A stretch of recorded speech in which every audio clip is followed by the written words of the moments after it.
कनेर का जो पौधा है उसकी जो लीव्स हैं वो येलो हो रही हैं और उसके पीछे क्या वजहें हैं और ऐसा हम क्या करें कि हमारा जो कनेर का पौधा है उसमें जो लीव्स हैं वो येलो होना बंद हो जाएं। इस वीडियो में यही सब बातें मैं आपके साथ शेयर करूंगा और टिप्स कुछ ऐसी बताऊंगा जो अगर आप फॉलो करेंगे तो आपके कनेर के पौधे में जो लीव्स है वो ग्रीन रहेंगी, हेल्दी रहेंगी और येलो होना बंद हो जाएंगी। तो चलिए शुरू करते हैं फ्रेंड्स। मेरा नाम अक्षय और मैं आप सब लोगों का the right gardening YouTube channel में स्वागत करता हूँ। देखिए, किसी भी पौधे पे अगर पत्तियां पीली पड़ रही हैं तो पहले आपको समझना पड़ेगा कि पत्तियां पीली क्यों पड़ती हैं। किसी भी पौधे में, सिर्फ कनेर की बात नहीं कर रहा, अगर पत्तियां पीली पड़ रही हैं तो वो पौधा किसी तरीके के स्ट्रेस में है। जिस तरीके से इंसानों को स्ट्रेस होता है उस तरीके से पौधों को भी स्ट्रेस होता है। अब आपको ये समझना पड़ेगा कि आपका जो पौधा है किस वजह से स्ट्रेस में आ रहा है। अब हम वजहें एक एक करके डिस्कस करेंगे। देखिए, सबसे पहला जो स्ट्रेस होता है वो ये होता है कि आपके जो पौधे की ओवरऑल हेल्थ है वो ही अच्छी नहीं है। जो ओवरऑल पौधे की क्वालिटी आप लेके आए हैं नर्सरी से या आपने ग्रो की है वो अच्छी नहीं है। कनेर के पौधे जनरली कटिंग से ग्रो किए जाते हैं। अगर मदर प्लांट की कटिंग कमजोर है या मदर प्लांट कमजोर रहा होगा तो उसका जो ये कटिंग रहेगी, इससे जो पौधा ग्रो किया जाएगा वो भी काफी वीक रहेगा और उसमें बहुत ज्यादा जल्दी बीमारियां लगने के जो है वो चांसेस बढ़ जाते हैं। तो आप मेक श्योर करिए कि आप कभी भी अगर कनेर का पौधा नर्सरी से लेके आए तो एक हेल्दी प्लांट लेके आए, उसमें किसी तरीके के कीड़े मकोड़ों का अटैक तो नहीं हो रखा, फंगल इन्फेक्शन तो नहीं हो रखा। अच्छा पौधा लेके आएंगे तो वो अच्छे टाइम तक आराम से चलता है। एक ये स्ट्रेस हो गया। दूसरा स्ट्रेस होता है लोकेशन का। देखिए, अगर आपने कनेर के पौधे को शेड में ग्रो किया हुआ है तो भी एक स्ट्रेस है, क्योंकि शेड इस प्लांट के लिए अच्छा नहीं है। इसको ऐसी लोकेशन चाहिए होती है जहां पे कम से कम 5 से 6 घंटे की धूप इसको मिले, तभी अच्छे से फ्लावरिंग करता है और तभी से अच्छे से इसकी ग्रोथ होती है। आपने देखा होगा बहुत सारी रोड साइड जगहों पे कनेर लगे होते हैं और बिल्कुल तेज, बिल्कुल एकदम तेज धूप में जो कनेर का पौधा होता है वो सड़क के रोड साइड पे लगा होता है। तो यही एक इसका इंडिकेशन है कि एक हार्डी प्लांट है और इसको ऐसी लोकेशंस काफी अच्छी लगती हैं और ये बहुत अच्छी तरीके से ग्रोथ करता है अगर इसको धूप वाली लोकेशन पे ग्रो किया जा सके। तो एक ये स्ट्रेस है। अगर आपने इसको ऐसी शेडी लोकेशन पे रखा हुआ है या शेड वाली लोकेशन पे रखा हुआ है तो इसको लोकेशन बदल दीजिए, ऐसी लोकेशन पे रखिए जहां पे कम से कम 2 से 3 घंटे की धूप तो इसको मिले सर्वाइव करने के लिए। अब तीसरे स्ट्रेस की बात करते हैं जो होता है वाटरिंग स्ट्रेस और काफी कॉमन स्ट्रेस होता है। देखिए, कई लोग कनेर के पौधे को एक दूसरा पौधा ही समझ के डेली वाटरिंग करने लगते हैं। कनेर का पौधा डेली वाटरिंग करने वाला पौधा नहीं है। अगर आप कनेर के पौधे को डेली वाटरिंग कर रहे हैं तो प्लीज रुक जाइए, क्योंकि उसी वाटरिंग के स्ट्रेस की वजह से आपके पौधे की जो पत्ते हैं वो पीले हो रहे हैं।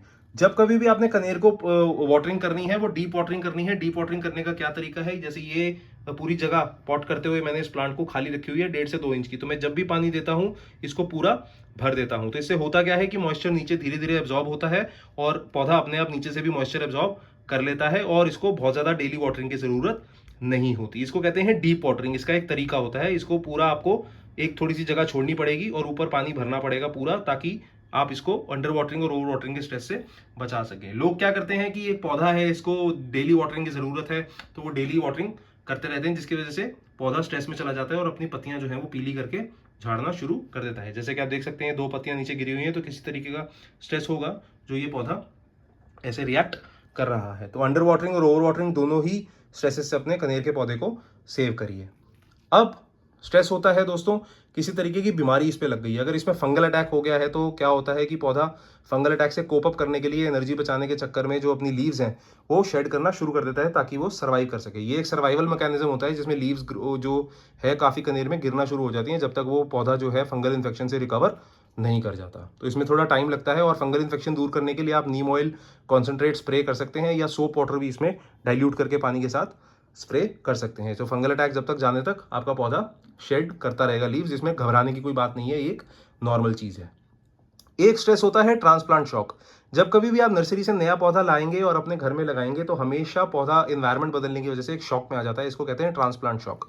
और ये शॉक से उभरने के लिए वो अपनी जो पत्तियां हैं वो थोड़ी सी शेड कर देता है। इसमें आपका पौधा कुछ गलत नहीं कर रहा, आपका पौधा बिल्कुल परफेक्टली हेल्दी है और किसी तरीके की उसमें कोई दिक्कत नहीं है। तो कई लोग इसको दिक्कत समझ के या तो नर्सरी वाले से लड़ाई करने चले जाते हैं या तो अपना पौधा एकदम से फेंक ही देते हैं। आप थोड़ा सा पेशेंस रखिए अपने पौधे के साथ, उसको ग्रो करने दीजिए, उसको नई एनवायरनमेंट जो कंडीशन है उसके साथ अडेप्ट करने दीजिए और अपने आप रिकवर वो पौधा कर जाएगा। एक और स्ट्रेस होता है, आखिरी स्ट्रेस बता रहा हूं, ये होता है ओवर फर्टिलाइजेशन का स्ट्रेस। कई लोगों के कनेर के पौधे में फूल नहीं आ रहे होते तो वो क्या करते हैं, बहुत ज्यादा ओवर फर्टिलाइजेशन कर देते हैं, सारे फर्टिलाइजर्स यूज कर देते हैं काफी कम टाइम स्पैन में। डीएपी भी डाल देंगे, एनपीके भी डाल देंगे, गाय के गोबर की खाद भी डाल देंगे, वर्मी कंपोस्ट भी डाल देंगे, सब कुछ मिला के डाल देते हैं, जिसकी वजह से जो पौधा है ओवर फर्टिलाइजेशन वाले स्ट्रेस में चला जाता है। इतनी ज़्यादा फर्टिलाइजेशन की ज़रूरत नहीं होती किसी भी पौधे को, सिर्फ कनेर की बात नहीं कर रहा। और अगर आप इतना फर्टिलाइजेशन कर रहे हैं अपने प्लांट के साथ तो प्लीज़ रुक जाइए। रेगुलरली फर्टिलाइजेशन की ज़रूरत है। हर 15 से 20 दिन में एनपीके डीएपी डालिए और 2 से 3 महीने में एक मुट्ठी गाय के गोबर की खाद या वर्मी कंपोस्ट ऐसे ऊपर ड्रेसिंग की तरह ऐसे डाल दीजिए और फिर पानी उसको दे दीजिए पौधे को। बस इतना फर्टिलाइजर आपके प्लांट के लिए बहुत है।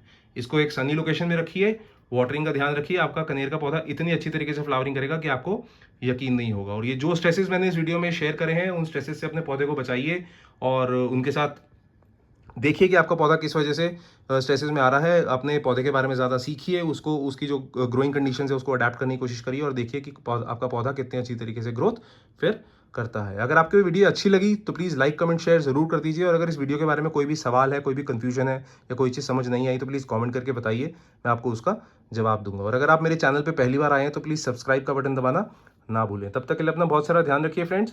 Thank you, good bye.